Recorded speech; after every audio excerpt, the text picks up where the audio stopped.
midlife crisis looks like. My midlife crisis, because I'm getting ready to get out of here and I'm thinking like, what am I gonna do and so forth. I'm getting a little more excited as I get more and more things out of here and get stuff packed. Oh my gosh. I started packing like the summer clothes yesterday. I'm like barely gonna be able to fit the clothes in the car. Holy cow. Seriously, like 18 pair of sandals. I'm only keeping like a dozen pair of shoes plus like 3 pair of sneakers, 30 pair of shorts, 70 tank tops. Holy cow. But I only have 8 summer dresses. So I don't know. And then of course there's going to be like some jeans, some sweaters, and you know, the slacks and the blouses. And who has this much? Gosh, so many clothes. Maybe I should weed out some more. I don't know. I don't know what I'm going to need. Wow, where did I keep all this stuff? So there's that. So working on that. And I had this idea that I would pack these things up and get them into my car. At least that it'll be done and out of the apartment. However, that snowstorm that I told you about, yeah, that happened. I did not dig the car out yesterday because the snowstorm wasn't going to be done until last night. So I thought, why bother? Wow, it's going to take me at least a good 2-3 hours to get that car out from under the snow. So there's that. Had some time with a friend last night. There's another friend I'm going to go hang out with tonight. And we're excited. She and I are going to have so much fun. We always do.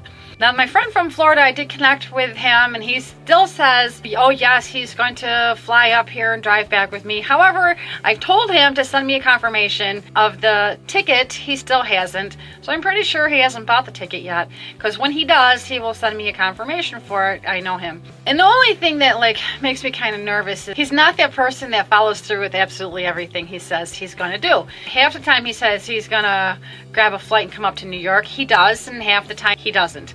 So I don't know. Until I actually get a copy of the flight confirmation that he purchased, I'm just going to say that's up in the air. So I'm thinking like, yeah, just keep getting stuff out of here. There's a couple of things that my daughter said she wanted, and then she told me just the other night, like, no, she didn't want it.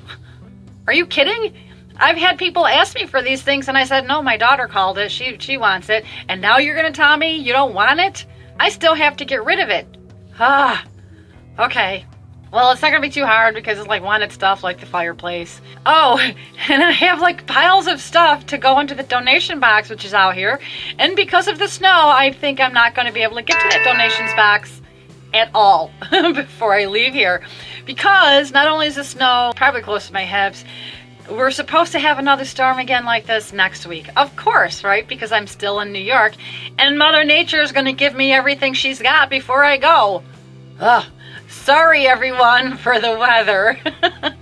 Oh, I still got to get the car taken care of because Psycho said that he can't do it, and that's, you know, fine. But then the car's been like, you know, like almost buried since then. So I've got to get that dug out, check the oil and whatever. I don't know what's going to happen. Oh, and you know what else I found out? Of course, my bank card expired. What do you mean it's expired? I haven't received a card in the mail. So now I got to deal with that. I'm going to have to get a hold of the bank and then be like, get me a card because I have to have it when I leave. I'm going to be drinking tonight. I'm not planning on getting smashed or not getting smashed or whatever, but my girlfriend and I are going to just have, you know, have some wine together. I said something like, you might want to grab a big bottle or 2 bottles of wine. She goes, I'm getting a box. I don't know, still a couple other friends I have to get a hold of, and I'm thinking the whole town thinks I'm nuts. Like, what do you mean? Because I'm telling them, like, what I think I'm going to do. And I'm going to go to Florida for a couple of years. Well, 1 to 2 years, depends. Then I'm going to shoot over to California for a couple of months. Stop at Texas on the way because it's a big state. You gotta. Go back to Florida, maybe for another month or 2 or a year. I don't know. And at some point, shoot off to Africa. I'm thinking like I'd like to go to, I think it's like Kenya or something like that, and do some help in the refugee camp. Maybe I'll just do it in one camp. Maybe I'll go to a couple camps. I'm assuming there's a lot of refugee camps throughout Africa. So I want to go over there and do some help and spread some joy because, oh, they probably need it so bad. And I thought, well, while I'm over there on that continent, maybe I could just shoot northward and swing by Egypt and check out Giza. I want to walk through that Great Pyramid myself. But not only that, we get all kinds of information about the Great Pyramid, but there's 2 other pyramids on that plane, and I don't get any information about those. I want to walk through those. Is there artwork in those other 2? I don't know. I gotta go see. And I don't know why I have to. I just do. As long as I'm taking trips around the world, maybe I'll stop off at Turkey and go check out Göbekli Tepe. What is it? It's 12 to 14,000 years old, things that man made. And it's a huge site, so I'm gonna go check that out. I guess it's only about 15% excavated, and they've been doing it for years, and it's massive. So that's what I like. I've shared that with some people here, and they're like, how the hell are you gonna do this? It'll happen. It'll happen. So one thing I've learned is that anything I want happens. And it's just like, I don't know, it's crazy, right? You just have to know the what and the why. What do you want and why do you want it? And the rest just happens. It just does. Oh, and take action. Yes, action is necessary. The action that you have to take is whatever gut instinct you have. You jump on it. Don't stop and think. I figure since everybody thinks I'm crazy, I can go ahead and do all kinds of other crazy things too. Why not? Let's see, what else? Midlife crisis. I do get anxieties. I don't get like the hurting knots in my stomach anymore. I did it first, but my kids are going to be fine. They may not know it, but they'll be fine. My children have the tools that they need, and they'll be just great. And we do the face-to-face, chatting, and it's going to be cool. Maybe some visits.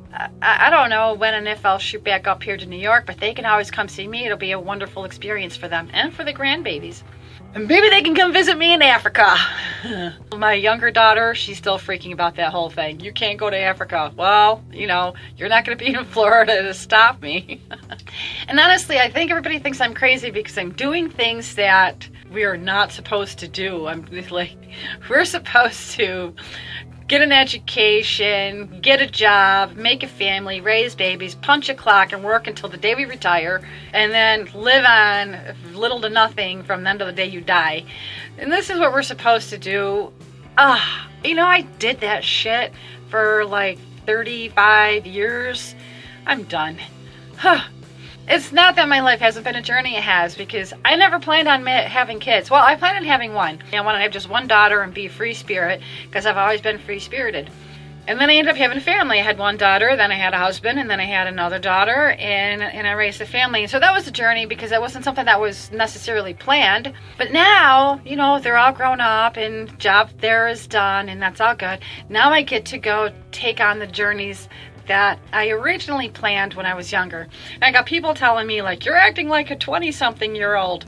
I gotta say, no, I'm acting like a person who is living and enjoying life and wanting more of it.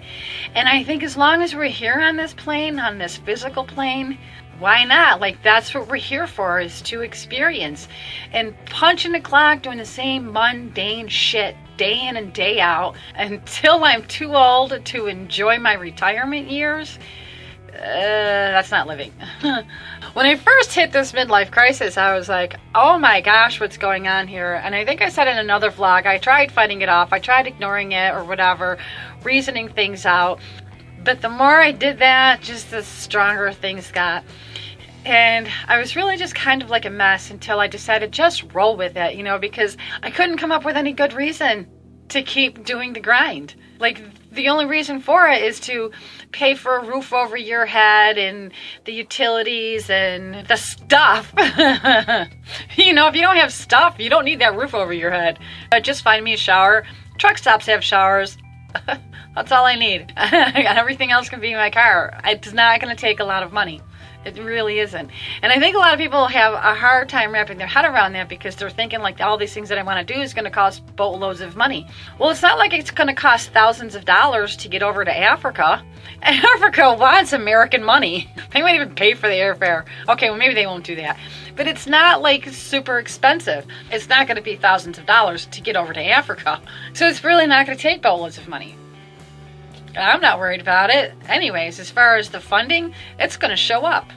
Maybe I'll end up having enough money to do everything all on my own, but there's all kinds of organizations that will take me in and let me go to work for them. There's all sorts of like nonprofit organizations that are over there in Africa and all over the world for that matter.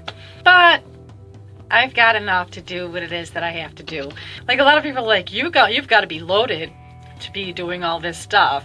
You don't have to be loaded to do all these things that I want to do. And as far as money goes, if I'm out making money like everybody else, and I'm not spending it all on stuff, what's happening? I'm gonna be able to save money so much faster because I won't have stuff. I don't need a house. It's cheap to rent a room if I have to do something like that, because that's only going to be temporary no matter where I go. I have no plans on parking anywhere for long term before I'm, I don't know, 60, 70, I don't know. But for the next 5+ years, I'm not going to have a home. I don't need one. I just need to have my dreams and know what I'm doing and know why I'm doing it. And so I feel really, really good about that because I know what I want now. For the longest time, I didn't know. Oh my God, like that's the hardest thing in the world. When you first learn that you can have anything you want, you have to first want something. And I sat around for like almost a year going, what do I want? I've been getting that figured out. And now I'm wanting things and I'm feeling life. I know a lot of people hit a midlife crisis and they blow through any money and any credit that they have. And then they're stuck. But I'm not buying sports cars. I'm not doing elaborate things. I'm just gonna truck around and it doesn't really take a whole lot. My real father, he's done this for 40+ years. My father's done that. They've been all over the country all the time. It can be done. My daddy did it. But I'm just gonna step out of the country at some point. Because the world is big. I mean, it's really not. It's a small world, but it's big. There's so many places that I haven't been that I want to go, and it doesn't take boatloads of money. And you can all think I'm crazy because I'm saying that. But if you want, I'm going to start tallying up all the costs and showing you my expenses from year to year. All right, so I think I have to go dig my car out.